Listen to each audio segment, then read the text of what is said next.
తిరుమలలో వెంకటేశ్వర స్వామివారిని TDP MLA Gummanuru Jayaram దర్శించుకున్నారు. వైసీపీకి ఇప్పుడున్న స్టేటస్ సంఖ్యతో ప్రతిపక్ష హోదా ఇవ్వడం అసాధ్యమన్నారు.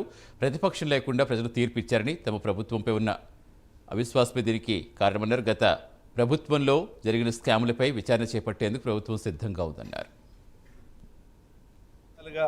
రాష్ట్రంలో కూడా వర్షాలు మంచి, ఎక్కడో రైతన్నలు కూడా మంచి వర్షాలు వచ్చి పాడి పంటలు కూడా బాగున్నాయి. అదేవిధంగా 5 కోట్ల ప్రజలకు కూడా బాగుండాలి. అదేవిధంగా ఈ రాష్ట్రాన్ని పాలించే మన ముఖ్యమంత్రి నారా చంద్రబాబు నాయుడు పెద్ద ఆయన కూడా ఆయన ఆరోగ్యాలతో ఉండాలని ఆ దేవుడిని కోరుకుంటూ సెలవు తీసుకుంటున్నాం.